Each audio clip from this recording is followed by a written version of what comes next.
the best part about it is that it's like so unscientific and like so like sterile that it's insane. Because I listened to the audiobook to listen to this man be like, start with the vulva kiss. Does he sound like that too? Talks straight through his nose. Yeah, it started out with a vulva kiss. How did it end up like this?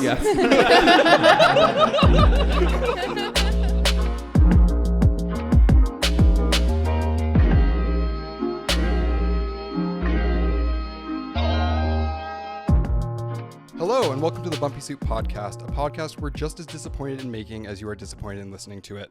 I'm here today with Emily. Yoo-hoo. Chase. Check. Shane.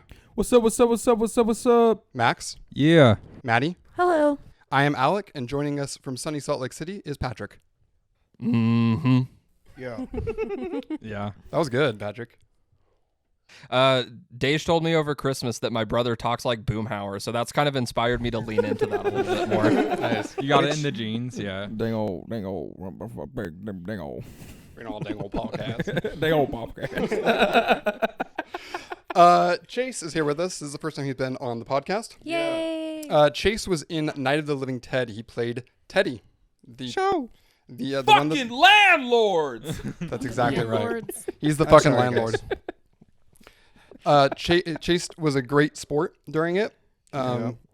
He fell over when we needed him to. He threw up. He had So many times. You got baby birded? 50 times. Yeah. yeah I got fed yeah puke. Uh-huh. I was fed puke by hand. by bowl. It was fake Bible. puke. It was a concoction of apple skins and oatmeal. What else did we put in there, Maddie? I don't remember. It was all kinds of It shit. looked It didn't real. taste that bad though. Yeah. wasn't But that it bad. tasted nice. Yeah. Chase, what was It your a little undercooked. worst stars. memory of that? I had to fall over a lot of times. I like by the time we had finished that scene, I had fallen probably 20 times. Yeah. I had a God. raging ass headache for the rest of the rest of the night. That It was was good kinda- though. It was fun. That was My kind of the worst- theme go of ahead. ailments in this episode. A lot of headaches. Yeah, From because doing we were shit all very trying physical. To fall. Yeah. Yeah. Uh-huh. Yeah. Yep. I was going to say my worst I had the moment. motorboat one. Go ahead. I was just saying, I got a motorboat headache. My worst moment of that shot was Alec baby birding it to Chase, and like Chase then like almost throwing it up, and for a split second being like, is he about to suffocate on this oatmeal throw up? I was close many a time. we have video of that one. Thank you to Yeah. Dej. Yeah. Yeah, I thought that the fake throw up was going to turn into a real throw up at some point.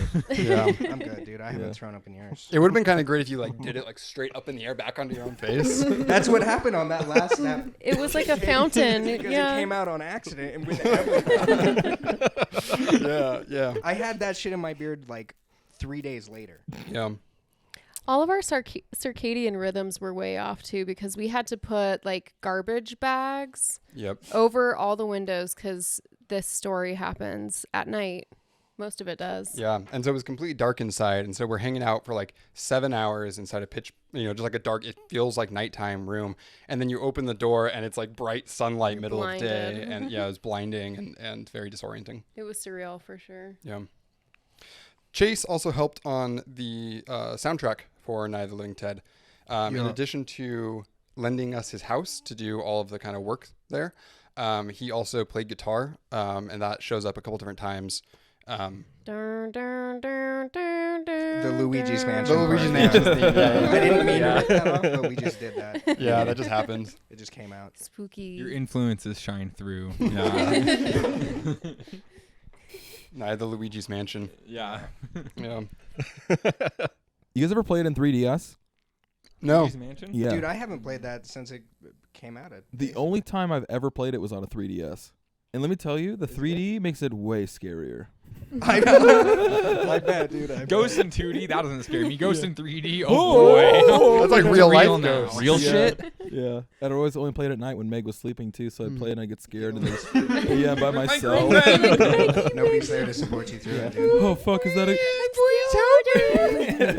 What was scarier, the 3D ghosts or the 3D Italians? Yeah. I mean, hey, one of the same as far as I'm concerned. Man. Damn straight. Fuck them both. We don't like undead or Italians. Yeah. Oh boy. Italians what are the was- undead of Europe. What was is it Andrew Cuomo, the politician who was like, I'm not a pervert, I'm just Italian. Like the anti-Italian rhetoric's been making a comeback, and like I'm here for it. Honestly, I feel like we've needed that in American society. There's this really funny story of like the so when The Godfather came out, everyone, like, there was the mafia, and that kind of became a big thing.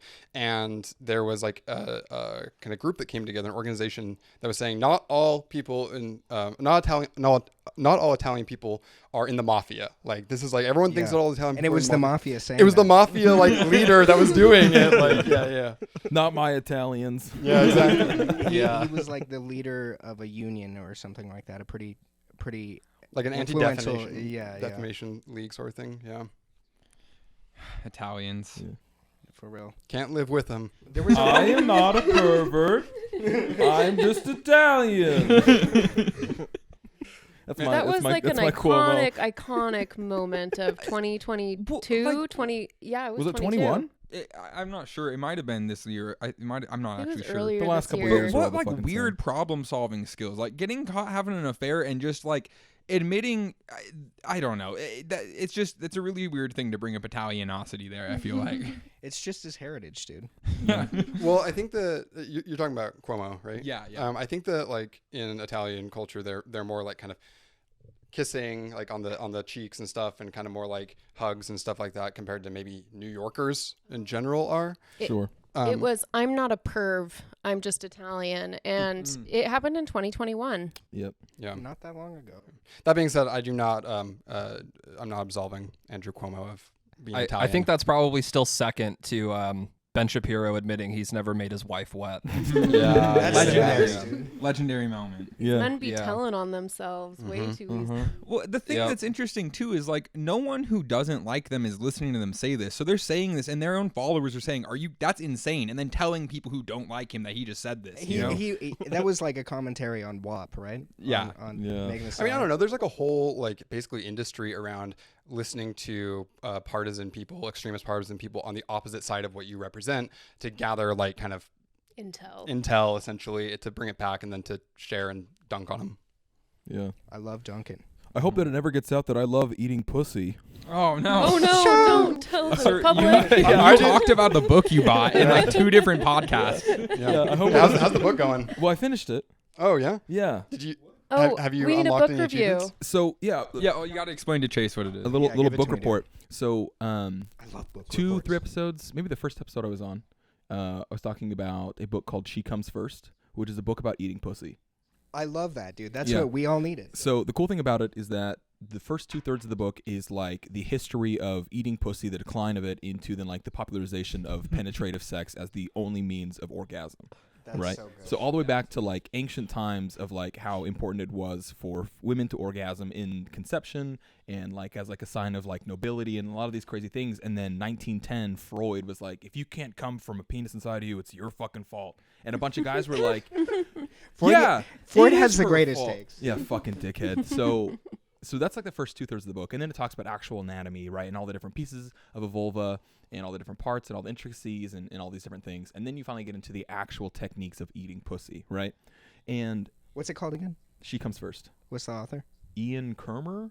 Ian Kermer. It's written by a man. Yeah, it's written, which is insane Interesting. too. Yeah, that's So interesting. it's- That sounds like a I would guy trust it who a lot eats more pussy. if it was a lesbian. I'm Well, just being honest. here's the thing. The reason that I think it's redeemed by it being a man is that he, at the very beginning, admits to Being a man. well, yes, apologizing for being a man. No, for The sin of being born male. and a white man. So he's like, my problem was that I would come too fast, just in general, all the time. He's like, so to make up for the fact that I'm gonna bust in a minute or two, I have to do something. And so that was like the beginning of his journey to making women come. Was like, well, the magic of the tongue, right? And I think the line somewhere in the book is like something about how the tongue is mightier than the sword or something like that, which is way funny, way cool, whatever. But yeah, so I mean, like, I think that the book is cool if you've never gone down on a woman or eaten a pussy before, right? If you've never ever in your entire life, Just for a friend, Can you lend it to me so I can lend it to my friend? Yeah, for sure. Absolutely. I have a physical copy and of the audiobook version of it. The audiobook version is awesome because he narrates it. And Does he go like? yeah, it's just lapping sound. No, man. But it's really cool, and it kind of gets into just like I would take it more as like an inspiration rather than like the Bible. I think that there's a lot of things that are specific to each partner that you may have that are gonna like things and not like things, and the cool thing is that he really breaks it down into like beginner, intermediate, and like pro shit, right? So like with and without your hands, different ways to use them. I'll have to just skip to the third part. Yeah, well, I to think the that latter. it's Your that's friend like will have to skip. yeah, your friend knows the third part. So, but it is really cool, and the best part about it is that it's like so scientific and like so like sterile that it's insane. Because I listened to the audiobook to listen to this man be like, start with the vulva kiss. Late, yeah. Does he sound like that's what that he too? talks like. Talks straight through his nose. Yeah, It started out with a vulva kiss. How did it end up yeah, like it this? Yeah, but then like my favorite line of the whole book is place the pad of your thumb on the perineum and begin to massage. Right. Is it And- really like monotone nasally? Yeah, it's that, oh like my god. if I was an impressionist, I would be making millions of dollars doing him specifically. So, That's but yeah, I was listening to the podcast episode where we were talking about that while I was playing Skyrim, and I don't know, something about you saying that right there and like me playing Skyrim while listening to you talk like that last time. I don't know, that was weird for my brain. It just went like, like I don't know. yeah, you pop your back and the fucking acid kicks in. Whoa, Shane, what's up? Yeah, I don't want to bring it back to Italians, but I'm pretty sure. I'm pretty sure there's a whole episode where Uncle Junior gets outed for eating this girl's pussy, and it's a big ordeal. They do not like Sopranos? Yeah. In The Sopranos. Okay. They were very opposed to it. Yeah. Uncle Junior goes down, and they think he's gay. Yeah, I mean, we're still feeling the repercussions of that as well, even in like the year 2022. Like people are still talking about the fact that like that has negatively impact men's perception of going down on women or cunnilingus in general. The Sopranos. It's The most Sopranos. ass-backwards Yeah, Really? Wow. It's so crazy. But yeah, so the book's cool. There's a lot of information, like I said. So one of my favorite things from that, outside of listening to that guy talk about massaging somebody's butthole with your thumb, is that there was this empress of some dynasty, and I can't remember the name of it. I can never remember. But her whole thing was that she was like in charge, and if anybody wanted to talk to her, any noblemen, any important people, the first thing they would do is fucking eat her out on her throne. Rightfully so. Dude, yeah. you gotta remember Yeah. this girl's Right. name, Queen. You gotta remember this girl's name, dude. Yeah, you would think that it'd stick. I just am not good with names. So Me either, dude. so that was like the whole thing, is that every nobleman, every person that wanted to talk to her, the only way in was to eat her out first. And so there's like thousands and thousands of like tapestries and like tablets and all these different things of like this happening to her, like sitting in her throne. There's And, really cool. There's a sculpture, and I don't know if it's depicting that, but it's like of a naked woman sitting on like a pedestal, and there's a dude like on his knees, like hugging her calves or something. Sure. Yeah. Same kind of shit. So it's just crazy to go from like that to where it's gay to eat pussy. Talking about Yeah. that, Wild. there's that guy in Pompeii who's just yeah. frozen. Not that there's anything wrong Same with thing. it. Yeah, same type of thing. Yeah. Well, as culturally relevant for sure. Yeah, it's the masculine and feminine energies, you know. Yeah. Yeah, gay son, thought daughter. Oh, man.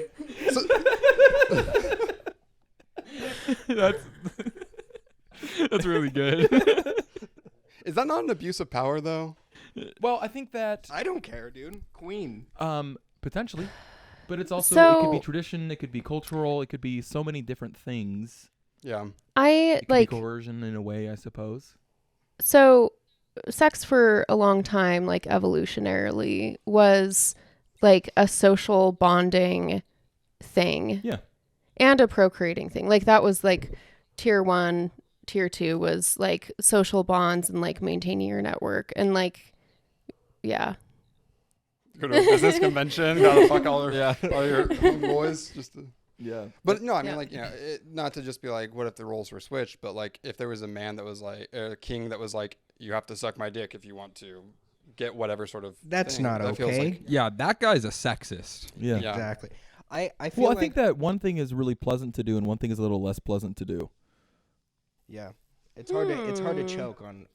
I think that if you look at the physicality of cunnilingus versus fellatio, Mm-hmm. I think that one of them is much more potentially demanding, and I think that also like intrusive, uncomfortable potentially. Yeah. This guy also talks about how to make sure that you're both comfortable so that you can do it for as long as you would need to or would want to. Mm-hmm. Which is kind of, there's no comfortable way to choke on a dick necessarily. Yeah. Unless you're into it, right? As long as it's consensual. Yeah, sure. I don't know. To an extent, I think most power positions are a little exploitive. You know. Sure. So like, you could definitely apply it to that circumstance, but on the male end, you know, like a man doesn't need to be a king to force someone to do something. You know what I mean? Yeah. Well, to speak to like to your kind of point about like it being like penetrative, what if it was like you have to eat my ass? Well, that's what I was waiting for the gap in the conversation. same I think point. that would They be, didn't have Yeah, the days rather than like that, switch did they? genders, switch sides. Yeah. See, if she was saying you have to eat my ass, then it would be cool. Yeah, because then it's fully equal. Exactly. Then you Suck can- my dick from the back. As long as they have butts are the washlets. great equalizer. Yeah. Yeah. That's the future that Yeah. liberals want to live Yeah, in. butts and is- nipples, I guess, are really Yeah. everybody's. Well, not everybody. A lot of people They're got the them. equalizer, dude. Yeah, equalizer for sure. Well, transitioning straight from that, do you know what time it is? Oh my God. It is Supreme 60 Seconds of Soccer. That's right. Supreme 60 Alright. Seconds of Soccer. Woo! Set timer for 60 seconds.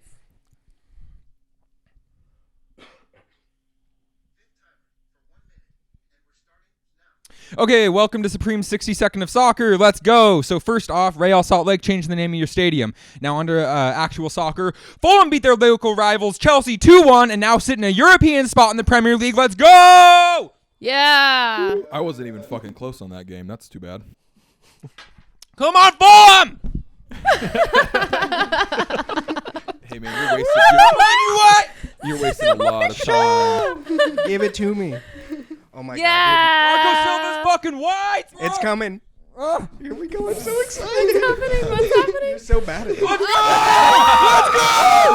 Europe for Fulham! Biggest club in West London. Chelsea, get out of here. I love Pulisic. I don't care about the rest of y'all. I got accused today of being a Chelsea fan and a Fulham fan. I am not that. I'm only a Fulham fan. And we're going to Europe, baby. We're going to Europe. Chelsea's going to sit on the sides. They're going to look at me in the eyes, and I'm going to say, I don't know. I'm trying to say some stuff here. Get the shirt back on. You're I'm done. sorry. I'm out of breath. Canceled. Come on, Fulham! All right. T. All right, guys. That's great. All right. So they got- got, you're saying that they got the full ham? Boo. Okay, sorry. All right. So Jack. predictions for Fulham versus Newcastle. Newcastle sits third. Fulham sits sixth. Alec. Well, Newcastle's going to win. Okay. And they're going to win a whole entire new castle. Oh shit. Yeah. What's the score? 1 castle to 1 ham. Wait, that's a draw. They're gonna win or they're gonna draw. They're going to draw. Okay. How much do you value a castle versus the ham? Depends on how good the ham is. Rum ham? Emily. You know what? I'm gonna go with Fulham winning. Let's do 3-1. 3-1 Fulham. All right, Chase. I have no idea, dude. Fulham. Yeah. Just 1-0. 1-0 Fulham. All right, Shane. I'm going with my tried and true 10-10 each. It's going to be a high scoring game, and they're going to have a lot of fun. All right. We're gonna have so much fun. Patrick. Newcastle, I think, was my least favorite Harold and Kumar movie, so I'm gonna go Fulham for this one. Yeah. 2-0. 2-0. So I you're saying changed that, my mind. Let me go back to Pat Dix. yeah, so wait, you're saying that if Fulham was playing Guantanamo Bay, you would Guantanamo Bay. I feel like it's pretty hard for Guantanamo Bay to lose. You know, Yeah. they're not in that position. You know. Score, Maddie. 1-0 Fulham. Yeah, that's right. I'm going a 2-2 draw. Let's go. All right, that's it. Also, me and Brad both got a point last time for guessing the right. Oh, nice. Oh, Cool. cool. So you, Brad, and Maddie all have points now? No, let's see here. So, the table, not including today, but I have 6, Maddie has 2, you have 1, Emily has 3, because she gets the right score on one.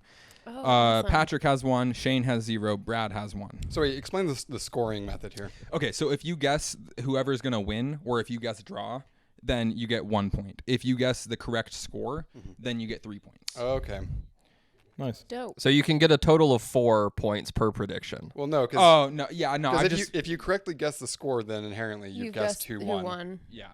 But so the score is included in who wins. Yeah, so like you if win 2 I extra points. Okay. So wait, have you correctly guessed twice? I have gotten 3 of the results correct, and then I got the 2-1 last week against Southampton. I can't remember Yeah. who it was against. This is unfair. We need like a different version for us. Patrick, we need to do like a melee version of this.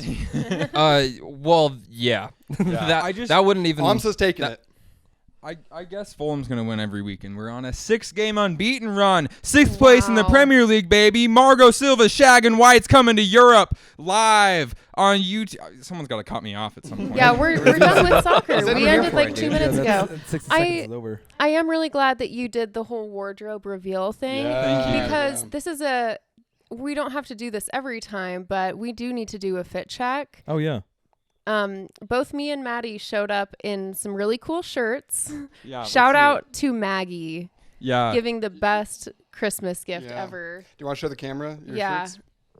Daisy's sitting on my cord. Move. So this is mine. It's got like a lizard dinosaur guy, and it says "Define Women." Define women. Define women. Yeah. I hear it in like a Ben Shapiro voice Yeah. too. Yeah. Now let's say hypothetically. She's a woman. Mine is a Those my minion and it says God is dead. That's good too. A happy little guy. Shout out to Maggie. Jackbox. Shout out to Maggie. too. Yeah, You we're rock. gonna- We love you. We're gonna be putting Are those these up from on the? Go ahead. Are those from the Jackbox game? I think so. Yeah. Yeah, they Yeah. are. Yeah. We're gonna be putting these up on the Bumpy Soup podcast merch store. That's so sick. Define women. Maybe we should actually. actually a good yeah, idea, That's a good yeah. idea. Yeah. Nice. Nice. Patrick, have you gotten Yeah. any update on your infinite tire thing? No, dude, it stayed the same. Sadly, I was really hoping that some more shit would happen.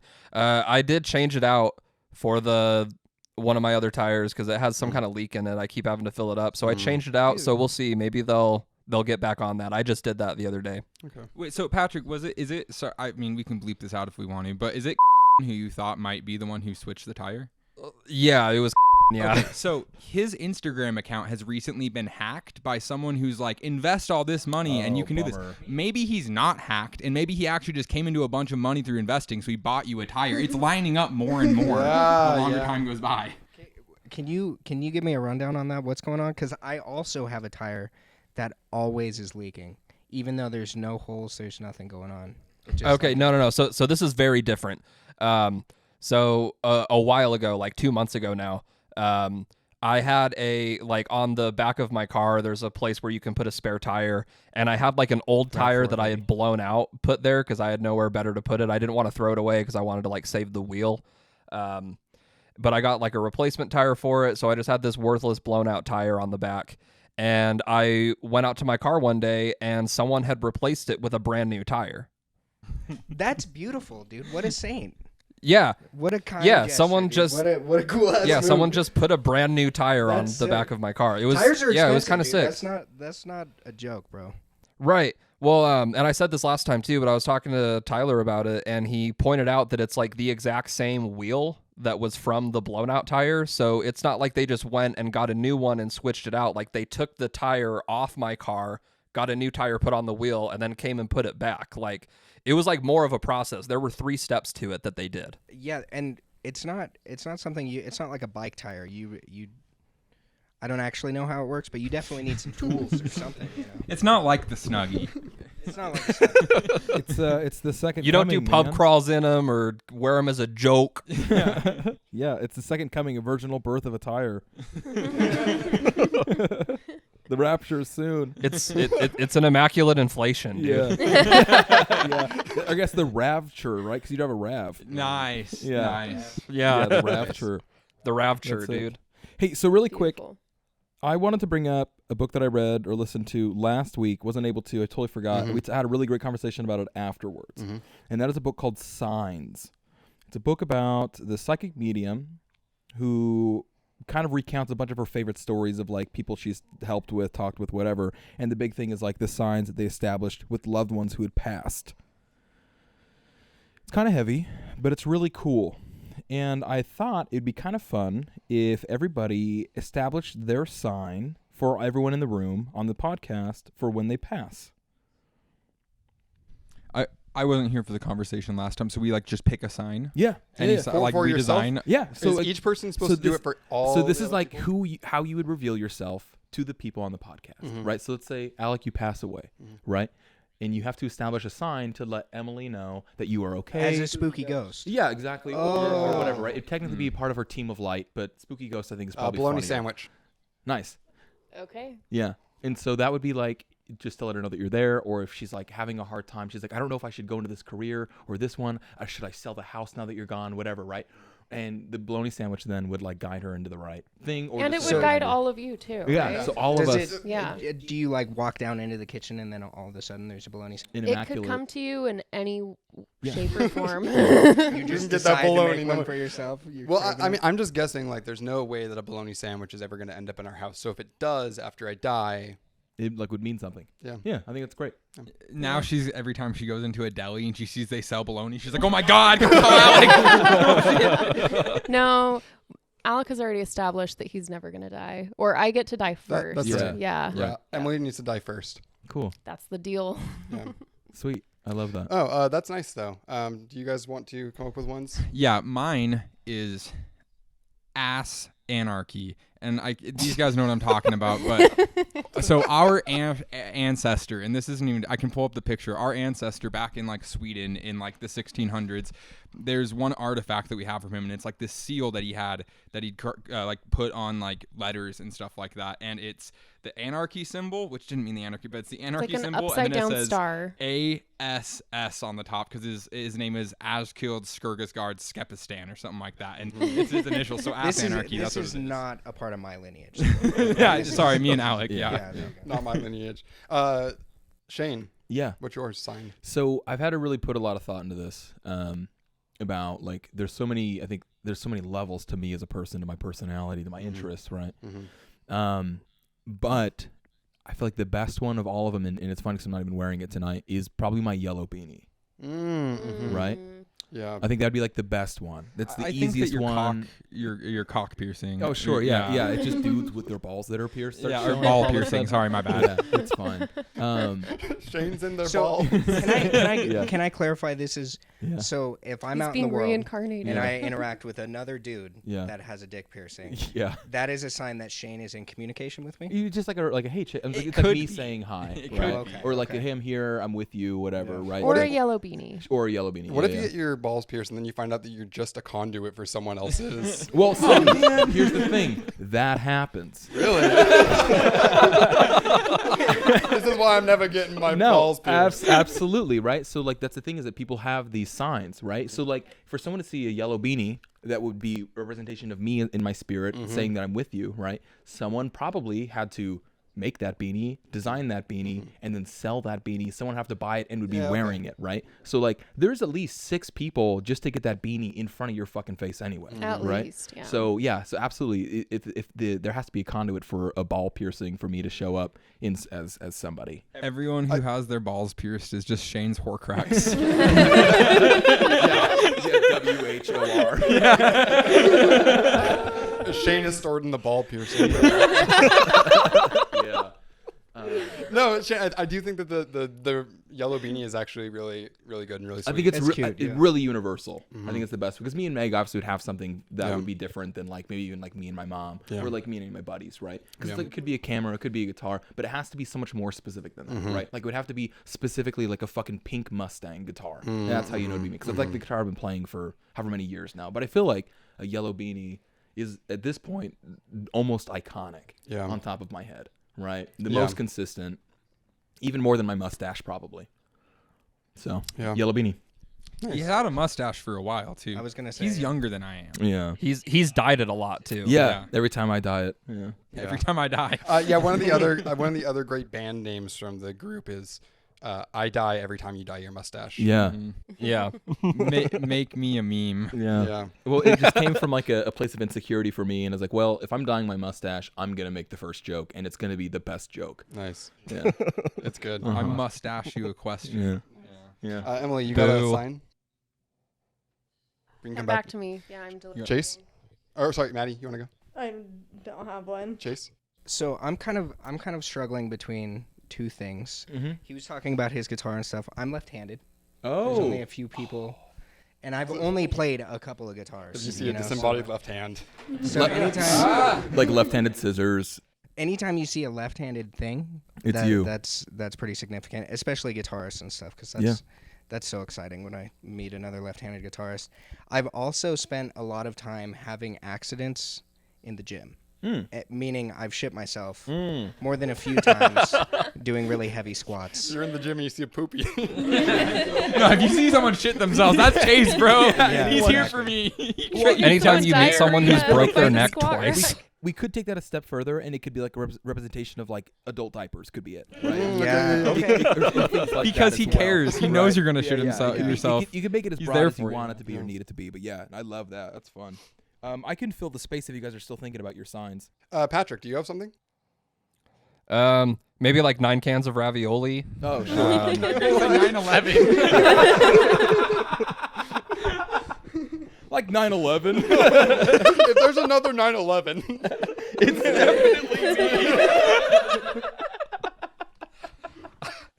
definitely we watch the towers fall and we're like, Patrick's back. He's back. yeah, we're all I've been waiting for his time. Al Qaeda on demand. yeah. All those people died so that Patrick could live again. Just like Jesus. Yeah. Yeah. I love that. That's it. Or I don't know, maybe like my salmon shirt, Yeah. kind of going along yeah. with what Shane Salmon said. colored clothing. Mm-hmm. Yeah. Yeah. No, that totally makes sense for sure. I love that. An acorn. Wonderful. Yep. An acorn trees. Why? You want to give some backstory I on don't know that? if I'm gonna explain. Just acorn. That's okay. Yeah. Okay. To give a more sweet answer, I would say either a Pilot G2 pen Oh. or Yeah. a All the way disposable camera, Kodak, Nice. Fun Saver. Those are a lot of places though, so you know. Well, then you'd be there with everybody all the time. Yeah. Yeah, Yeah. that would be more comforting. That's a good Yeah. point. Yeah. Yeah. Yeah. Yeah. Speaking of pens, I've been fucking with Zebra recently. Mm-hmm. Wow, look at you. Zebra is they're very similar, but they have fast drying ink for left-handed people, and it's Oh, sick. right. Yeah, They're yeah. very very similar to the G2. Yeah, Chase, what's it like being disabled, I guess? I was Exactly gonna ask, like is what it you a would think. disability? Do you have a placard for your car? I park in the handicap spot all the time. My teacher in 4th grade was left-handed, and not like even in 4th grade that was funny, dude. I don't know, like just erasing his shit as he was across the board. That was hilarious. Yeah. Yeah, I didn't even think about that. Yeah. Yeah, because it wasn't smart boards yet. Right. Dude, Exactly. Their handwriting yeah. is always atrocious too. I had like a math teacher that was left-handed, and since you can't you're gonna smear everything. You have to hold your hand Yeah, up. so they just write like this on the Oh. board, and it's a bunch of nonsense. Like I could just never really read it. long, almost. Yeah. Yeah. That's kind Is of it Japanese or Chinese where they write right to left?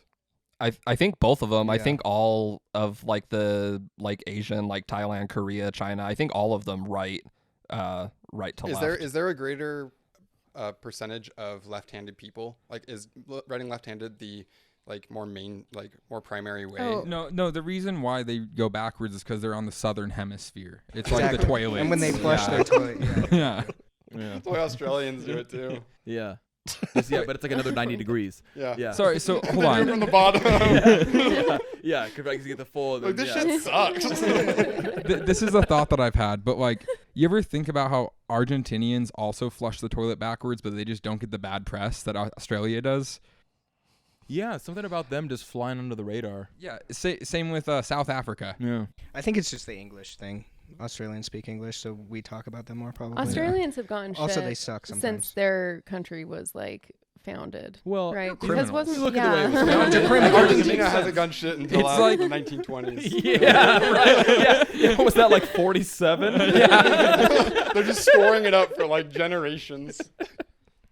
Yeah, man. Very fun. Maddie, what do you got? Do you ever think about like when you take a shit, you're kind of like connecting your butthole to a citywide network of buttholes? Yeah, absolutely. All the Yeah. time, Yeah. dude. I never thought about it with my butthole, but my does DNA come in your shit? Definitely, right? Yeah, I've always thought about that. Like, they probably got a lot of my DNA in the sewers, dude. Yeah, sure. Between that and pissing and puking, bleeding, coming, anything. All of it, dude. It's Yeah. all in there. Yeah. I'm Sweating, all over Sweating. the place in Yeah, there. I'd be sweating when I shit for sure. Yeah. Like every time. Yeah. Yeah. I got, yeah. You gotta increase your fiber, bro. Well, it's just like a hyperhidrosis thing. Oh, I Yeah, yeah, Actually, I don't want to learn about it. yeah. Maddie, what's your... I have no idea. Okay. I cannot think of one. Okay. Well, you know what? We got the whole rest of the podcast. You can drop it in right at the end. Pressure's on. Oh, boy. So the next part of this conversation then goes into signs from loved ones, right? And I'm listening to this book. I'm thinking about all these really beautiful things. There's a lot of butterflies, rainbows, hummingbirds, really specific little knickknacks, a lot of cool like religious things for people, whatever. And they're always asking about all these like really, these signs from these people, right? To like show that like their dad is there, their husband is there, their child is there, things like that. And I think it's all really beautiful. It's all really cool. But you could ask for like really fucking badass signs, right? Mm. So I asked my dad, so I want to see some fucking like sick flames. I want to see some badass flames and shit like that. Is he Ghost Rider? Right? Yeah, like Ghost Rider. Yeah, Rob Zombie Ghost Rider mixed, right? Yeah. Like that's what I want to see. Something on a motorcycle. Yeah, absolutely. And so Nicolas Cage on Yeah, I it. was about to say Nicolas Cage. yeah. Or like another thought that I had too then is like, okay, so you could go really badass with it. You could ask for money as a sign or things like that too, right? But I think they have a good way of like. I'm never gonna have a communication with anyone. Well, and so then I It's then I really thought about it. I'm like, what's the coolest sign that a loved one could give me, right? And I was like, oh, it would just be big titties. yeah. Yeah. That's a good sign. Oh, Right? shit, dude, my mom loves me, bro. Right? Just some big old fucking fat titties, and it's like, oh, hi, Dad. Your tits Man, you were remind me of just my papa. talking shit on Freud, like just barely. You're just waiting in line at Starbucks. Yeah. And there's a lady in front of barista, you, and you're tearing up. She's asking you what's up. You just remind me of my dad. My father is with you. I just her up here. I Yeah. just want to see my dad one last time. Can you Yeah. Flash your tits. My father is up there. Yeah. No. But yeah, I don't know. Kind of fun. Kind Yeah. of cool. It's something to consider. I feel like a lot of people had someone pass away, and you can establish signs with people even after they've passed or crossed. And they can be as cute and as cool as a hummingbird or as fucking sick and badass as like chains. It's all the same. It all works. They'll show it to you if you ask for it. So kind of fun. It's interesting. I actually like not having thought about that ever before in my life. Not even Yeah. kind of. Anytime I listen to Miles Davis, I think of my grandpa just because that's his Well, that's his and jam. you know what? There's a Me really and good my Uncle chance Miles. that he's fucking there with you, hanging out, Hopefully, jamming, rocking. yeah. What's that? The big Miles Davis song? Can you sing it for me? Do a little instrumentation of it. Plays the trumpet, bro. I'm not quite sure. That's all right. Isn't it? It's like Blue something, right? Not Gathering Blue. That's a book. Bitches Brew is the... Smoking and drinking. Smoking and Oh. that's it. That's some Yeah. jams. Yeah. I'm not quite sure. Miles Davis has quite the discography. Yeah. You know, I mean, a lot of the big jazz dudes do. Yeah. Yeah, for sure. That makes sense. That's cool, man. 50 miles per Davis. God damn it. So our watch of the week this week was kind of suggested by Chase, kind of by Max, I think. It is Bojack Horseman, season 1, episode 4. Show. Zoes or Zeldas. And the premise of this episode is that Todd writes a rock opera that Bojack starts to help him with and realizes that he can be like a good roommate, Mentor. friend, mentor, yeah. Mentor. Yeah. But it's mostly to just look good for the person who's ghostwriting his biography. Yeah. So we Diane. suggested this episode specifically. We like looked online about what the best introduction is, and like this is like a really, because specifically I know that Patrick and you guys haven't watched this, and listen, Bojack is one of those shows that I like really feel is like emotionally significant. It's like actually a really like good show. It discusses things that a lot of other shows don't, and it says it's comedy, but it's like it's funny, not. but there's a lot of If And it so- wasn't animated, it would not be a comedy. Yeah, Yeah, so for we sure. picked this episode specifically because it does a really, really good job of establishing, like, that's kind of what it's about, is Bojack being this, like, you know, just being Bojack. You want to? Do you have anything to add? Put me on the spot. Oh, sorry. Yeah. So what you're saying, Max, is that you're a horse girl. No. I heard that. I'm That's what I not. heard. No, Takes no. No takes. I'm not canceled. I'm not canceled.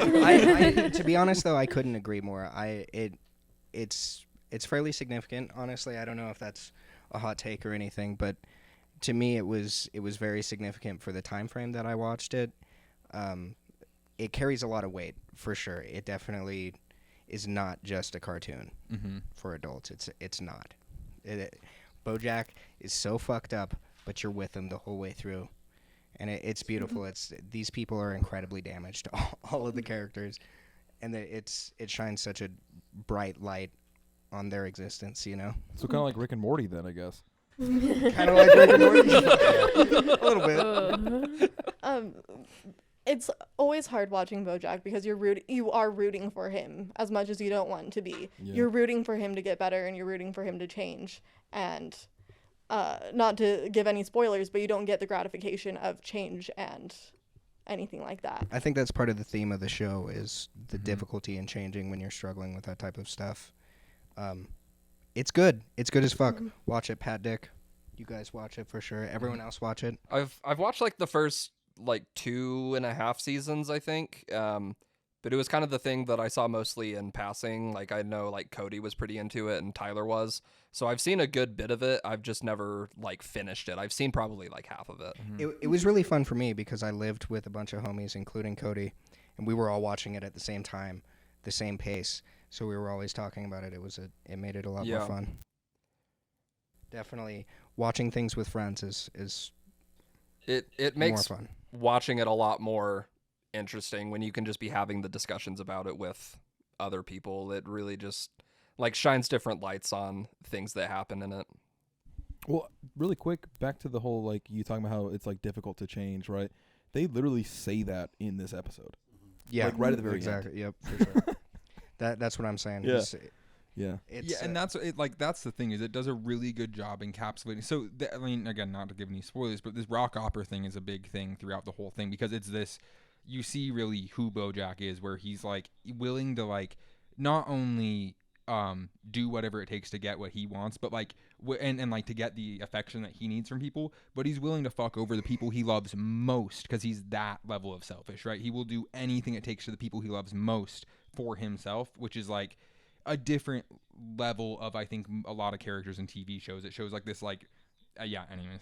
Yeah, at the end, I was like shocked and disappointed, and it took me a second to realize what was happening because I was like, "There's no way," but you're like, "Oh, I sabotage." kind of expected that. Like when I saw it initially, I was like, I bet Bojack was like set him up right here. But there were two parts of it actually that made me think not. One is that Bojack's like insistence, no, like don't do it, and then two, I thought the joke of it being a brand new game that was in the 10-cent bin was fucking hilarious. Yeah. Let's also really appreciate the fact that it's called Decapathon. That is such a good name. Oh yeah. And then it's just Dr. Yeah, Mario. The gameplay is completely different. Yeah. So it's such a like good joke. Tetris or something. It's the dumbest game. The Candy Crush Yeah. style. Yeah. Well, maybe not Candy Crush, but yeah. I love the like subtle jokes that Bojack adds into their episodes. I've seen the first season of Bojack countless times, and this time watching it, I noticed at the diner scene where Bojack and Todd are talking about it. As soon as it cuts to that, there's a waitress who's a cow serving a customer a steak. Yeah. And that's one of the funniest jokes she in that looks all episode. angry. And he's like, I'm and sorry. he's like, "Sorry." That same waitress, maybe in a different episode, I don't remember, serves up a glass of milk to Princess Carolyn with her boob. She just like, she brings a glass, opens up her shirt, and then fills it up and gives it. Nice. Yeah, so that's one thing about this show is that like it always has this ongoing gag of they are animals, Yeah. right? Which like allows them to put in a lot of random jokes like that. They also, it's interesting. One of the jokes, like my favorite joke in this episode is, you know the quote. What is it? It's the 3 different times. The Fool me once. fool me once, shame on me. Fool me twice, fiddle-dee-dee. Yeah. Fool me once, shame on you. But teach a man to fool me, and I'll be fooled for the rest of my life. And Yeah. then fool me once, fool me twice, fool me chicken soup with rice. Yeah. So good. Really, really good. The Bojack being such a piece of shit, while also being on his team is very like, there's something that I guess maybe I've struggled with personally, and I'm sure a lot of people struggle with, like that kind of main character syndrome where you think on default that you're just a good person. And Bojack obviously thinks that. He very much wants to be a good person. He thinks he's a good guy, but his actions never show that he's a good person. Everything he does is not good person stuff. And it for me, it was really about taking responsibility over your like happiness, over your actions. Being a good person is not a default state. You know, it's dependent on your actions and stuff. There's so much good shit to pull out of Bojack for sure. There's a really good moment where like it seems like when Bojack's been listening to Todd talk about his opera, and he's like, well, it doesn't make sense that they would do that unless They were working for Queen Darnisa, who gave them a potion that would counteract the effects of the elixir of the failed remembrance, so they could bring the secret knowledge to the cave back to her, and then establish Utopia as a vassal state for the Cardaman Kingdom. Damn, did you guys practice that? That was awesome. Totally. Really good. Really good. I'm glad. And that's just a really good joke, though, right? Where Yeah. he says it, and then they keep continuing it and continuing it. It's just like, okay, yeah. Okay. It's one of those mechanisms that pulls you into Bojack. Even though he's in the middle of being a piece of shit, you still can't help but to be there with him the whole time. I love the Diane is talking to Mr. Peanut Butter about how she wants to go see this person perform live, and he goes, "Oh, I get it. You're named Diane, and she's named Diane." She's like, no, that's not what it's about at all. Dude, there's so many moments in that show that's hilarious, but it's so heavy that it's not funny at all.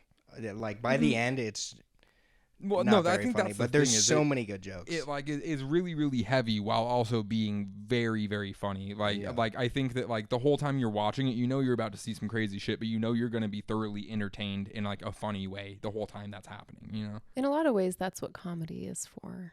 Like that's Yeah. a really Yeah. useful use of comedy. It's true. it's something that I think Raphael Bob Waxberg, I think that's something that he talks about often, as well as And that's the creator of Bojack. Yeah, and you read his book, right? Yeah, I just recently read it. It's Someone Who Will Love You in All Your Damaged Glory. Very similar themes. It's a bunch of short stories, and there is also a lot of absurdism in that story as well. Nice. And the world building isn't necessary. It's like it's very soft. It doesn't tell you why any of the characters are dealing with what they're dealing with. It's often very absurd, like the main character being a horse with thumbs, you know? Oh, sure. Can you give me a rundown of one of the short stories? One of them is this couple is getting married. It's been a little bit, but they're so absurd.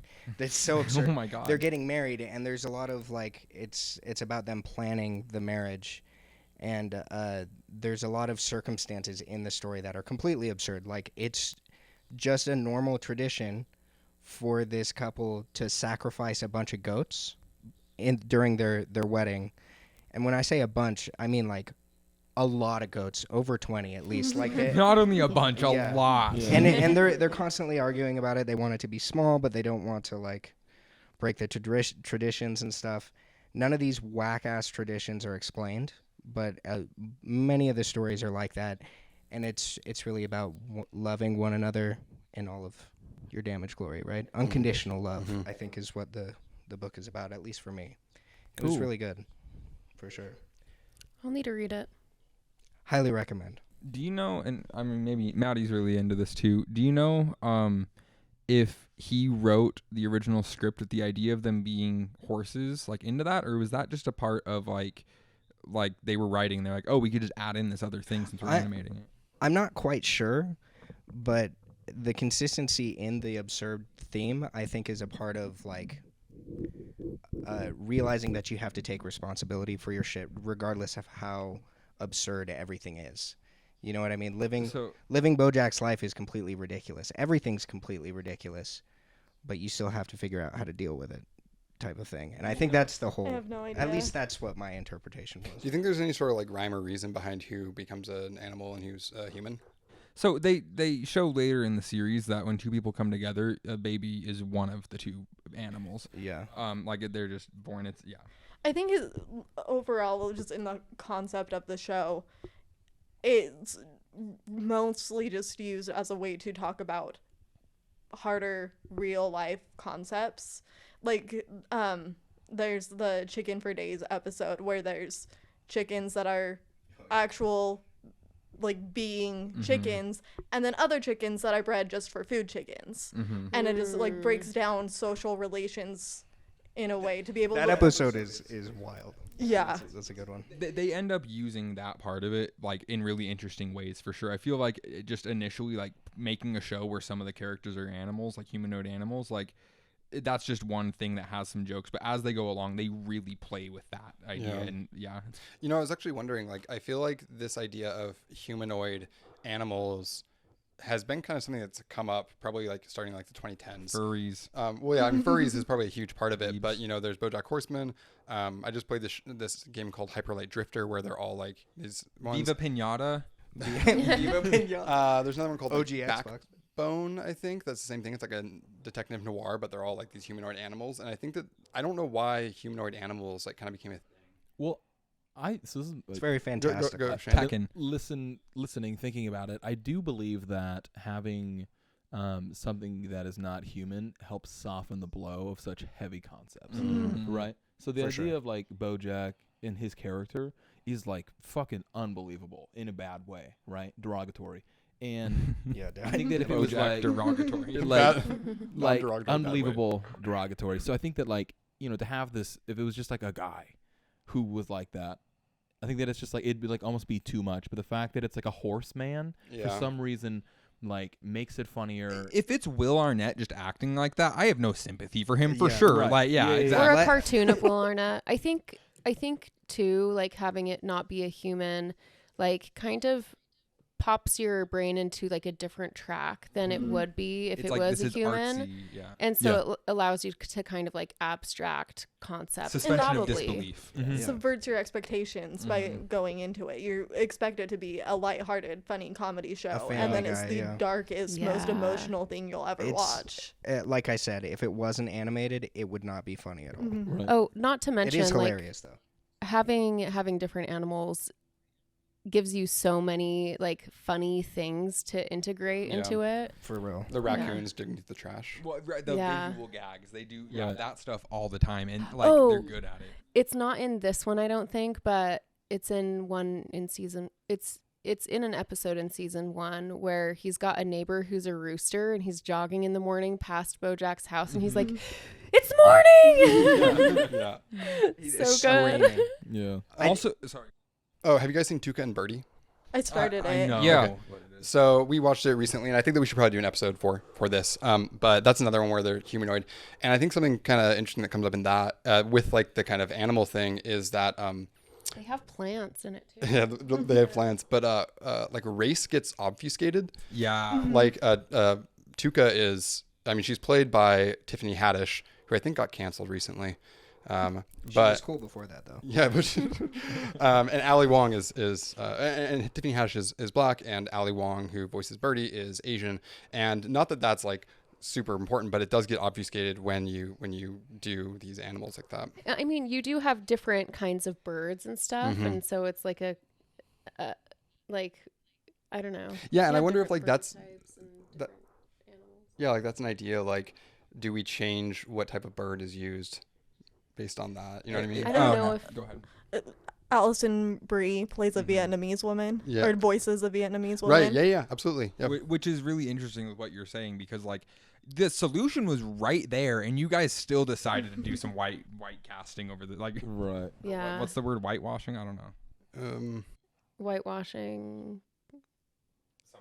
white casting could be. But speaking of Allison Brie, this is another thing that I really like about this show is that like I think the writing is really, really, really good. But also the cast is insane. Will Arnett, Allison Brie, Aaron Paul, what's his Patton name? Oswalt is in a lot of like secondary Yeah. roles. Yeah, and Judah, what's his name? Is played by anyways, yeah, there's a bunch, like it's all a big cast and they all do really, really good. J.K. Simmons is like the frog newscaster guy. Oh, is he really? Yeah, that was one of my favorite things when the show would be on at the Casa, is kind of just like listening to the voices and just being able to know and recognize who a lot of the different people are. It's like, oh shit, that's this big person. That's Right. this big person. Like they do have a lot of really big names in that show. Yeah. I didn't realize who Allison Brie was for a while. Community. Well, Yeah. I mean, in the show. I knew that she was on Yeah, I like had a hard time recognizing her voice. She also plays a bunch of other characters in that show. Yeah. Um, Oh, really? mhm. Yeah. That's something that probably helps with animation, is being able to reutilize voice actors. She uses a much deeper voice in that show than she does in Community, which is what I know her from. So Yeah. I didn't even notice like the first couple times because I didn't really pay attention to the names on the title sequence, because the title sequence is a fucking banger.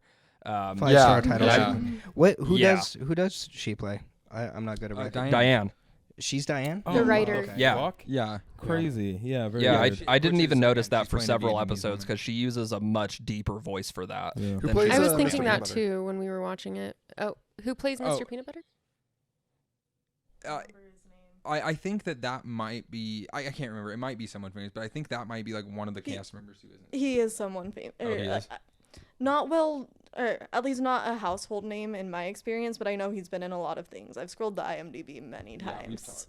I Paul F. adore. Tompkins. That's really funny, actually. Yeah. Yeah. That's a good That's the photo. man who plays that character. That Wow, we're looks like looking Mr. at Peanut a Butter silly to me, photo though. of Paul Tompkins. Yeah, we'll put with it a right here on the mustache. video. Yeah. I love that Mr. Peanut Butter is named Mr. Peanut Butter and he's a dog, Right. and like his girlfriend even calls him Mr. Peanut Butter. Yeah. Yeah. Go ahead. And just learning more about his family, it plays into their names. Oh, And really? I like how they relate the names as to like what type of animal they are. Like Mr. Peanut Butter is the name of a golden retriever. Mm-hmm. Yeah, so not Horseman to is the name of the horse. Yeah, of course. Yeah. Yeah. not to bring up Family Guy for the second time in this podcast, but one of the things that I remember watching, like behind the scenes type of thing when I was like a kid on one of the box sets we had. Sorry, for divulging your secrets, Alec. No. Like, I haven't watched them in a long time, but I would say early Family Guy seasons are good, and there's a reason why it became ubiquitous. But anyways, But one of the things that they talk about is how like one of the main jokes that they use is like these characters you have to like put in there that like Stewie's a baby, and so like every once in a while throughout it, like he'll just say things that a baby says, and like same with Brian being a dog, like, and you can throw in those little jokes. And I was like, I just remember thinking about that and be like, oh, that's a thing. And then watching Bojack, I go, oh, that's what like half of this show is like playing on the fact that these characters are specific things, and yeah, doing the cow steak thing, yeah. Or like the dog, Mr. Peanut Butter, being excited to go for a ride. Oh yeah. Yeah. Even Someone's when at the he's door. driving, he sticks his head out the window and is excited. Yeah. Like, I'm pretty So sure good. that like Bojack whinnies at some point too. yeah. So people who haven't seen this before, did you catch what the name of Bojack's show is? horsing around. Yeah, Horsing around, yeah. Because I was thinking they only mentioned that a couple times, but they talk about other stuff. I was wondering when watching this, thinking, is this a good introduction? That was one of the things I was worrying about. But. This is the first time I've seen a BoJack episode from beginning to end. Yeah, me too. And I had a hard time piecing it together for a little while, and I think Alec explained a little bit to me. Because I'd seen the first few episodes. But like I think overall I know why you picked it. It's a really good one. And then we went and started watching. Good. from the Again, beginning. that's my whole point here. Is I really Definitely think this don't is a start with show. episode 4. Watch the whole thing in chronological order. Yeah, First. yeah. It's a good episode to introduce you to everyone if you're doing one, but like it's one of those shows that is so like every episode is related to the episode before and after it, so Yeah, there are a lot of things like actually in that episode, because I wasn't really sure why, but I saw that the ottoman was burned, and I was like, that has to be something from a previous episode. Yeah. Because then I started thinking, I was like, are there any shows where that happens, where they have something like that where an ottoman is burned, but it like didn't happen in a previous episode? It's just like part of their thing. Yeah. That is so part of Bojack is his life is so meaningless. They often play in on that, and they just cut through episodes of him going through his daily life and not even showing it as a joke, So like that could very well happen in the show, and I didn't notice. Well, it happens. It happens the episode before when he starts hanging out with the girl from his show, Sarah Lynn, when she's grown up, and then she burns the ottoman. Yeah, that's something that I really enjoy about the show is the continuity aspect of it. Nothing resets at the next episode like a sitcom does. And that stays true even within the intro during the theme song. If something happens in the previous episode, it's changed in the intro too. You can see the burned ottoman in Bojack's house in there. Yeah, don't skip the intro. That's a weird thing to say, especially on There's Netflix. a lot don't of skip Easter it. eggs. It's got a really interesting style with like it's 3D and nothing else in the show is. The animation is cool as fuck. Yeah. Even the clothing, like we keep bringing up Family Guy, but like, like I'm wearing a second shirt, like they also wear that, which is not common in a lot of animated shows. Like usually they just, draw lines where the shirts are supposed to be, like on the neck. got like and the stuff. texture or whatever on the skin. So, but they'll wear like a second pair of clothing. They like put a lot of. It's just well made. It's quite the work. Todd was wearing his suit, he still had his flip-flops on. Another thing that's really, and we talk about this a lot, that's really interesting about this show is that they never once had a confirmed next season. They always premiered the entire season before they got renewed, which one, I think is crazy with the cast that they had, but two, as you get deeper in, like the 6th season is really, really, again, like emotional and really well done, that when you think about the fact that they had to tie up all of the loose ends at the end of season 5 and then figure out a way to open them back up for that and then end it. Every single season ends as if that's the end of the show. It really brings in a whole other thing, and it makes you realize like, wow, these are really, really good writers. Like to be able to do that and not make it feel like that if you don't know it. Like and again, I think the cast was really dedicated too, because it's big actors who were waiting around on another one season, that's Again, highly recommend Raphael's book, Someone Who Will Love You in All Their Damage Glory. Super good. Something the cover again. It's is his very name. cute. I mean, it's just kind of crazy, and also just shows that are animated. It makes me think of a Pendleton Ward from Adventure Time, right? Yeah. Oh, by the way, we watched an episode of Midnight Gospel recently, and I think that'd be cool to do one of those. Yeah, Duncan Trussell, he's got it, dude. Pendleton Ward is part of it too, but yeah. That actually is his podcast, and then they just animated episodes of his podcast. so good. You think we can hire them to do it for this? I hope so. Well, Emily already did that with Shane's little clip. We're well on our way. Yeah. Did you like my little note that I left too? What was it? Oh no! Yeah, I saw that. Yeah. Hang on, what? Oh no! Someone's camera turned off. Oh, Oh, no! yeah. Uh oh! Hope it doesn't last more than 10 minutes. Uh-oh. I left that on there for a little bit so people could read it, and then it goes over to the guy. Yeah, it's so good. So not to keep on talking about this, but one of the funniest parts about listening to the clips from these episodes, like and getting prepared to post them online, is with the new one. There's this section where Patrick just disappears, and so then you just have this ominous Patrick voice, and then we all respond to it like immediately. Yeah, like so. Patrick, are you with us? When that's happened in like the second episode, You see the 9 cans of ravioli. When it happened in the second episode, I put like a little thing that said, "Uh-oh, Patrick's camera broke," and then like it disappears because it's not going to sit there for the whole time. But then Emily did the thing for Shane's because the clip that we used for the intro had you in it, so we wanted to have like you there. Yeah. And so I think what would be fun is to have little guys like that for every person. That way, if the camera dies, like it does in the third, we can have that Based on what ingredient of the soup they are. exactly. Yeah. And you are There's- squiggly orange. Oh yeah, definitely. I'd be like I was not bump it thinking up. of vegetables or ingredients at all. Yeah. That's fine. There's It's a water another chestnut. podcast that I listen to sometimes that does that. They have like little animated characters for them to like stand in for the people, which I always thought was Veggie kind of Tales. It's not a podcast. VeggieTales What podcast. if VeggieTales comes back and is a podcast, Man, a Christian podcast? Like recently, like I just whenever I'm playing guitar, I eventually just go into doing the VeggieTales theme song. I just figured it out, and it's so easy, and it's just like bring it around every once in a while, you know, lighten up your day. Don't. We gotta go jam now. Yeah, it's so funny. Shane, what are your thoughts on the show? So I tried watching it a couple years ago. Didn't like it, which has kind of been the whole thing of everything we've watched so far is that I don't like anything that we've watched. What about You butt liked, muscle? you liked the naked people. Yeah. I don't know that I would say that I like that either necessarily. I like the shock factor of it. No, man. So I think that going around watching it again, I did really enjoy it. I liked it a lot more than the first time I tried getting into it, and I think that it was cool to go so early into a show and be like, "Oh shit, this is good."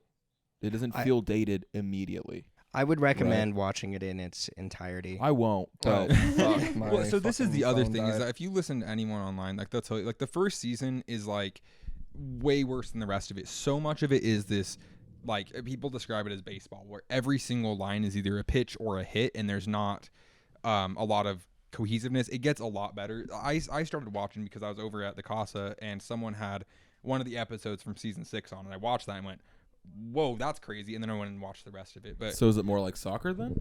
it's exactly like soccer. Exactly.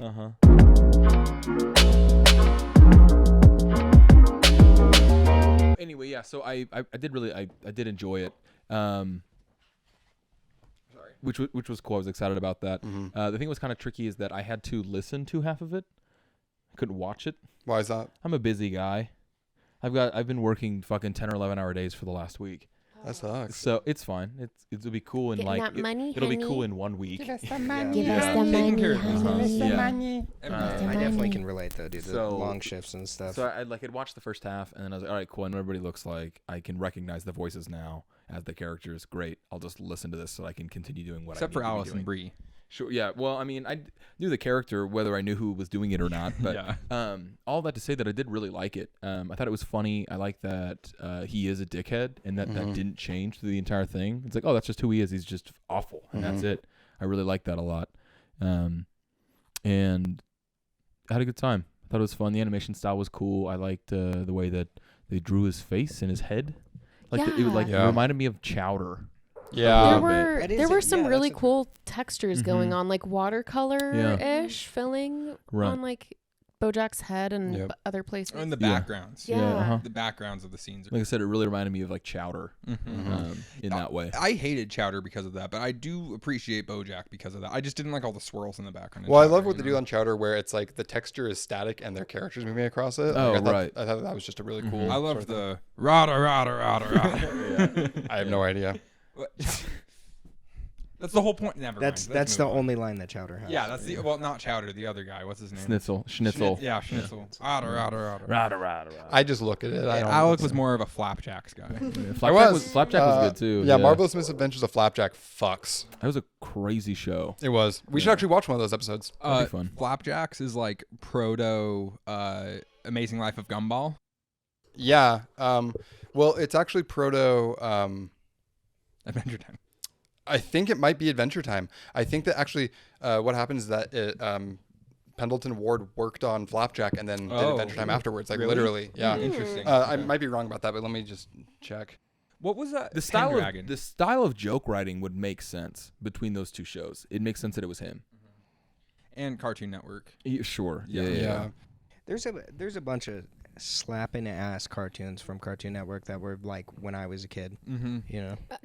We've gotten lucky with this new wave of like animated shows Yeah. like Bojack, but also Adventure Time regular show that like they're actually pretty good. You know, I'm not a super big fan of any of them, but I think they're all pretty quality. I So he heard does- he does that have- the like owner or Yeah. like CEO of Cartoon Network is like not making it for kids anymore. Like they're leaning into like adult cartoons. Cartoon Network 10. It's not for women. That's not where that was going. Oh man. That's funny. Yeah, man. Oh man. That's good. That's just Adult Swim, but So it looks like actually a different guy named Van Orp or something was the one that created Flapjack and then went on to Adventure Time. But I believe Pendleton Ward did work on Flapjack and then went on to create Adventure Time. Yeah. So okay, do you guys know how Cartoon Network and Adult Swim are related? Adult Swim comes on after. Well, Cartoon. right, Yeah. but like company. So what I would guess is that I don't know, but Cartoon Network probably started, and then it was like they knew all these fucking weird people that did cartoons, and it was like, well, what are we gonna program between 10 o'clock and 6 a.m. and it's like, well, there's gonna be a bunch of weirdo stoners that are staying up all night doing the same thing we are, so let's make stuff for them to watch. I think it's also similar to Nick at Night, where parents have their kids awake during the day and then it's bedtime, and sometimes they're not going to turn off the TV in between like getting the kids ready for bed. Whenever they come out, might as well have a show for grown-ups on so that they can continue watching George Lopez, yeah. I Love Lucy. Well, and like Adult Fresh Swim, Prince like and also stuff. like Aqua Teen Hunger Force, American Andre Eric show. Andre. Eric Andre show was What else? Metalocalypse. Yeah, Metalocalypse, Off the Air, like things that are like important culturally that like without Tim and Adult Eric, Swim, awesome there's show. nowhere for them to go other than YouTube, you know? Yeah. Like Comedy Central isn't doing that level. It's kind of like this dirtbag comedy almost, you know? Like adults or Comedy Central wouldn't do that. Adult Swim is really like creating something that you wouldn't. Yeah. Boondocks. No, just Boondocks. Yeah. I swear to God, I read or listened or heard or saw a social media post or something that the kind of combination of Cartoon Network and Adult Swim was like essentially like a buyout so that Adult Swim did not go bankrupt. Really? I think it was like some sort of merger. I'm pretty sure or it was like a bunch of outcast shows from another network that was like going out of business or something, and like Cartoon Network like absorbed it or something like that. Really? I'm pretty sure is what I heard or read or saw or whatever. That adds up to me, to be honest. Yeah. It just that makes sense. I think I remember hearing. I think it just from my memory, I think Adult Swim might have bought into Cartoon Network for those hours. But Maybe that's what it was. Yeah, I'm not sure, but that's why I asked. But I'm not. Yeah. Speaking of mergers, I want to talk about today's anti-sponsor, nice. which is Warner Bros. Discovery, who are a bullshit-ass monopoly that should have been taken care of by antitrust laws but weren't. And they acquired HBO, and now they're fucking cutting a bunch of HBO programming and HBO Max because they're trying to just abandon, basically, like they're just trying to scrounge as much money out of them as possible. According to them, women don't like scripted content, so it's misogynist too. Yeah, it's horseshit. It's wrong. And Warner Bros. Discovery, if you want us to take this off the podcast, send us $1,000. And Thank you for your anti-sponsorship. put everything back on. That's HBO. right. That's right. Yeah. Damn straight. Redo the season 8 of Game of Thrones. Yeah. Please. Fuck that But do show. it the exact same. Yeah, redo Gender it. swap. Yeah. Yeah, reshoot the entire thing, but it's just the exact same show. Yeah, I like that idea. That'd be kind of sick. Yeah. Yeah. So I have a couple small like jokes that I noticed throughout the episode that I wanted to go over. Very beginning, it's like it shows a like flashback to Bojack doing stand up, and he does like terrible stand up, and the guy comes up to him and he's like, "I've been doing stand up for a year now, so as a big shot, I need to pass on my wisdom onto like the up and comers," which is And then Bojack turns around and says to Todd, he's like, Yeah. it's my job to make sure you don't. What does he? It's I don't know. the It's your responsibility job. of little guys like you to make sure big shots like me are taken care of. Yeah, He's exactly. like, who's that, like Gandhi or something? Yeah. Another really good joke is Todd dipping cotton candy in cereal. Oh, yeah. Yeah, that Yeah. was wild. Yeah. Is Bojack consuming way too much cotton candy at parties in that episode also? No. That's a different one. I love Todd's body hair and like facial hair. Mm-hmm. It's Yeah. done well. Yeah. He's a very relatable character. It's literally like For me. could you make? Is there any character out there who looks more like Aaron Paul? Like they did that well. Jesse Pinkman. Yeah. Oh, crap. I Yeah. forgot about that. Yeah. Yeah. He's the When they get the rock opera guy over to sit down, and they're like, they introduce Todd, and they just like open the closet door, and he's just been standing in the closet the whole time. Really good little thing. The rock opera guy saying a red hot penis. Oh yeah. I don't remember exactly. He also pulls a champagne bottle out of his jacket and like pours himself one and no one else. Yeah. And I wouldn't say I'm the biggest fan of this show. It's just never like really grabbed me and been like, this is great, which I've heard a lot of people say. And I still think it's good. But one thing I really noticed in watching it now are all these kind of like small micro jokes, like the things like that. And maybe my favorite one from the episode is the roast of Gloria Steinem. Fucking so funny. Yeah. Uh-huh. And it's not even the joke that she says in there, which is a pretty funny joke, but it's just like the idea of The premise of that. Yeah. The premise Who is is that? Gloria Steinem's like this really big third wave feminist, or maybe not third wave, but a feminist voice. She wrote a bunch of books, and she's like, a big deal. And the idea of doing a roast of her is so fucking funny. So, I again, Max is totally right. The first season, I restarted it last night because I was like, oh, it's wild to just watch one episode of this. I'm just going to restart it.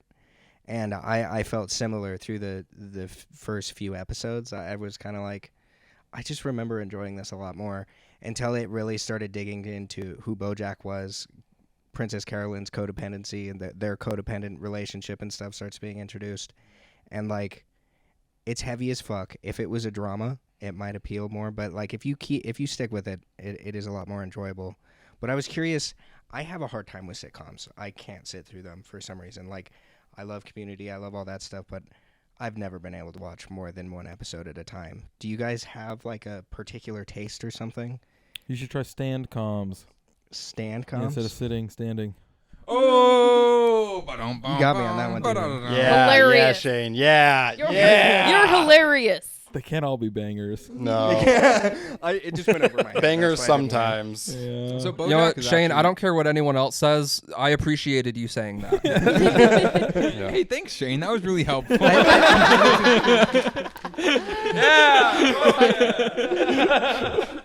I think it counter didn't land roast. just because it went completely over my head. That's all that happened. Yeah. Well, you were looking for real, honest suggestions. Yeah. But, And I not did even not not give even you that. one. Like, Yeah. what is your taste that drives you away from BoJack, or like, I feel you. I can't sit through stuff like that often. For me personally, so I watch like garbage reality TV.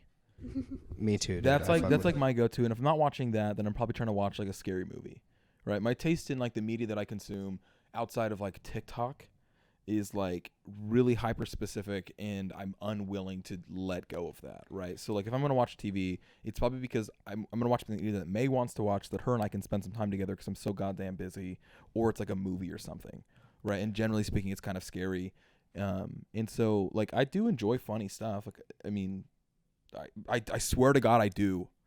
Really do. Well, yeah, because you're like one of the only ones of us who actually like listens to comedy podcasts. Sure. Like that, Yeah. Which is interesting that you consume that. Also, you were saying that you listen to the BoJack thing. I wonder if like you just prefer like well-written comedy over like anything that could come from a visual gag. Yeah, I don't know, man. Or if it's just You easier. have an auditory fixation. Yeah, for sure. Absolutely. It's something about it, man. Well, I think that a part of it too is just like same thing. I can't sit there and watch a ton of something, right? It might just be like, I feel you, dude. Yeah. I listen to a few podcasts. I listen to a ton of audiobooks Right. because I can't sit down. I need to do the dishes or I'm something. telling you, know? man, stand comms. Yeah, stand comms. Yeah. There we go. Yeah, I fall asleep when I watch anything. Yeah. I would say that 60% of nights I have to wake up Emily from this couch. And gently guide that- me up the stairs. That might be to a low bed. number too. Even when I hate a movie, I can't fall asleep, dude. Even like as soon as I try to occupy myself, I'm glued until the end. I never fall asleep in movies Committing. unless I'm hammered or something. I went and saw Gone Girl with my ex-girlfriend in high school. I went with her family. This is like one of my first times hanging out with them. We went and saw Gone Girl, and I like passed out, and I'm pretty sure I was snoring in the movie theater while I was passed out. And I wake up, and I just see this In girl Gone Girl. riding on top of someone else covered in blood. And I'm sitting next to her dad. I'm just like, Oh, man. I'm going back to sleep. Worst time to wake up in that movie. Yeah. Traumatizing like the scenes best with time. good timing can be incredibly traumatizing. I've had a few experiences like that where it just ruins a whole thing for me. That's how Yeah. Midsummer is. Like, You I- woke up in the middle of watching Midsummer? no, I was at work Oh. and my job is like an emergency medical dispatcher, Yeah. and I got a call where the person was dead, I had to start CPR with the people there, and I was right in the middle of the scene. I'm waiting for calls. I'm just sitting there. Yeah. I'm right in the middle of the scene where the old people are jumping off the cliff. They're doing that ritual. They're hucking themselves off the cliff, and I'm already kind of traumatized from the scene. And then I got that call. You can totally ruin movies with bad timing, for sure. Hey, I've got a heart out in 3 minutes. You can't 3 tell us that, minutes. Shane. 3 minutes That's kind before. of like, don't say hard out. That's kind of your own thing to keep to yourself. I'm brown out. Browning out. Yeah. Okay, cool. Well, I feel pretty comfortable about that. Everyone feel good? Yeah, man. I feel comfortable. Bojacking off. We need a name for the episode. Bojacking off. Please Bojacking no. off. You did this to yourself, man. You walked right into it. There was like Bojacking 3 or 4 off. seconds. Bojacking off. Okay. We'll vote. Did you not do that on We'll purpose? vote. Okay, everyone who wants Bojacking off, say aye. Aye. I Fuck you guys. That's 4-3. There you All go. right. Well, I'm let's get sorry the for any clickbait going. coworkers. Do we listening want to to pick an episode for next week? Do you want to try to like throw some things in a hat? let's pick that up later. Okay. Yeah. Sweet. Okay. Hey, well, thank you so much for watching the Bumpy Soup podcast. Thanks for walking too. you Yeah, know. thanks for walking. Fulham's the biggest club in West London. Let's go, baby. 6th Fulham, place, Europa Fulham, League. Let's go. Fulham, Come on. Fulham, Come on, you Fulham, lights. Fulham, Let's go. Fulham,